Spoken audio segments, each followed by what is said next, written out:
Hello everyone, I'm Renown Zero. We are back again talking about the newly announced Harry Potter TV writer. Andy Greenwald does not like the idea of a rigorous adaptation of the books and said he has not read them. That's right, the adaptation, the Harry Potter series that's supposed to be coming out, is supposed to be a closer adaptation to the books, and you literally install a guy who doesn't care about that idea and hasn't read the books at all. Why do companies continue to put in people that clearly don't care about the IP and don't care about sticking to the plan of what this series is going to be? Why do they keep doing this with these franchises? I'll never understand why they continue to do this. It's absolutely insane to me that a person you put on board of this project hasn't read the books and doesn't care about doing an adaptation. How would you even know if you like the adaptation if you've never read the books? So, let's get into this article here from That Park Place. Newly announced Harry Potter TV writer Andy Greenwald does not like the idea of a rigorous adaptation of the books and said he has not read the books.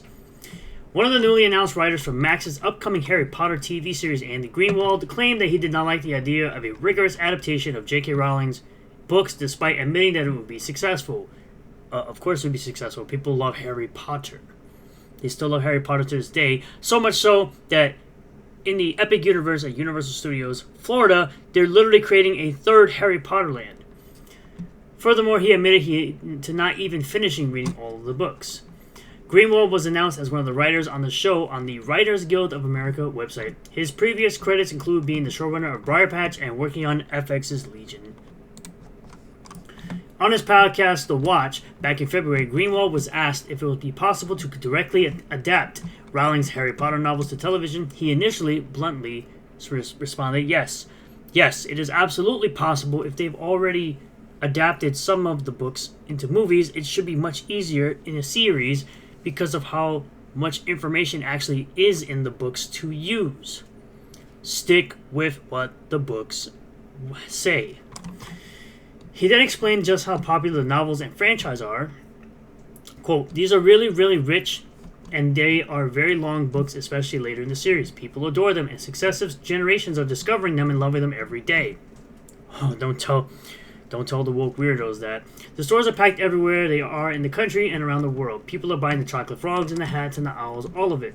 You can monetize almost every single aspect of it, and they kind of have. They literally have 2 portions of Universal dedicated to Harry Potter and are going to make a third one. So that's how you know the IP of Harry Potter is so big. Next, he stated, so the idea of an incredibly rigorous text-to-screen adaptation is, I think, probably a safe bet to be a success. However, he then shared his thoughts on this. Quote, if something is trumpeting its absolute rock-steady faithfulness, I think the pleasures that can be derived from that are probably not going to be for me because I didn't read all the books. Then get reading. The books are available to read. You should be able to read them probably in a week. I read them to my older daughter until she could read them for herself, and then she dusted me. Then you can just literally talk to your daughter about the books or read them with her again. And I think maybe there's some other creative possibilities within this world, but J.K. Rowling controls all of it. Good. She should control all of her IP. Because when you give creative control over to people who don't actually care about the IP that you created, you get Disney Star Wars. And it's not going to let anyone else come play with her toys. And that's her right, and it's obviously very profitable for her. So that's what we get. Greenwald's comments are just another red flag for the series. Maybe the biggest one was a recent casting call for the 3 main characters, Harry, Ron, and Hermione. The casting call, which was published to the official Harry Potter website, Wizarding World, noted the production team was committed to inclusive, diverse casting. Stick to the source material. It's not difficult. You will end up with a Rings of Power situation, and that show is dog water. For every role, please submit qualified performers without regard to ethnicity, sex, disability, race, sexual orientation, gender identity, or any other basis protected by law unless otherwise specifically indicated. The casting call is not surprising in modern Hollywood, as nearly all major Hollywood production companies have publicly stated quotas in regards to its hiring practices, whether that be for actors, writers, or crew. This would be a reference to things like the Oscars, where you have to have a certain percentage of diversity to be chosen for Best Picture or awards such as Best Picture. People like Christopher Nolan don't actually give a crap about that. Even J.K. Rowling defended the decision to cast Noma Dumezweni to play a race-swap Hermione in the stage play Harry Potter and the Cursed Child. Rowling defended the decision, telling The Guardian, "With my experience of social media, I thought that idiots were going to idiot, but what can you say?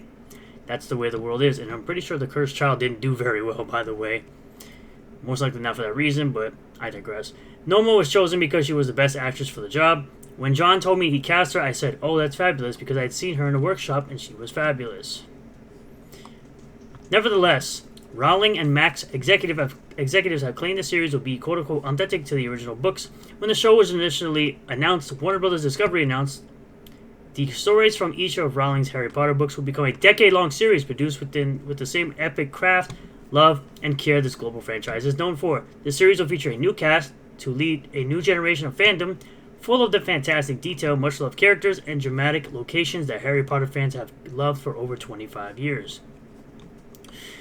Each season will be authentic to the original books and bring Harry Potter and these incredible adventures to new audiences around the world, while the original, classic, and beloved films will remain at the core of the franchise and available to watch globally. You can see the post here. Rowling added at the time, quote, "Max's commitment to preserving the integrity of my books is important to me, and I'm looking forward to being part of this new adaptation, which will allow for a degree of depth, and detail only afforded by a long-form television series." Yes, and all the woke weirdos got really upset that J.K. Rowling was a part of a television adaptation series made with her IP that she created. HBO and Max content chairman and CEO Casey Bloys added, "We are delighted to give audiences the opportunity to discover Hogwarts in a whole new way." He added, "Harry Potter is a cultural phenomenon, and it is clear there is such an enduring love and thirst for the wizarding world. In partnership with Warner Bros. Television, J.K. Rowling, this new Max original series will dive deep into each of the iconic books that fans have continued to enjoy for all these years." The show is expected to arrive on Max sometime in 2026. Warner Bros. Discovery CEO David Zaslav shared during the company's fourth quarter 2023 earnings call in February, "We've not been shy about our excitement about Harry Potter. The last film was made more than a dozen years ago. I was in London a few weeks ago with Casey and Channing, and we spent some real time with JK and her team. Both sides are thrilled to be reigniting this franchise. Our conversations were great, and we couldn't be more excited for what's ahead." He added, quote, "We can't wait to share a decade of new stories with fans around the world on Max. We're aiming for a debut in 2026. Now, I don't think a person, again, who doesn't know anything about the franchise or isn't about adapting the books should be a part of this. I think the person who is involved, if you're going to be directly adapting the books, you should have read all of the books and know it front and back.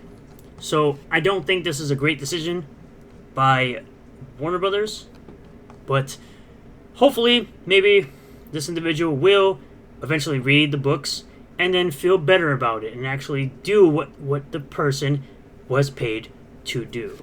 Thank you all for checking out this video. I really do appreciate all the new subscribers, returning subscribers, new viewers, and returning viewers. If you do like the video, hit the like button, comment below if you feel about all this, subscribe for more content, hit the bell for notifications, set the bell to all, that way you get a notification anytime I post a new video, go live on this channel, and I'll see you all in the next one. Peace.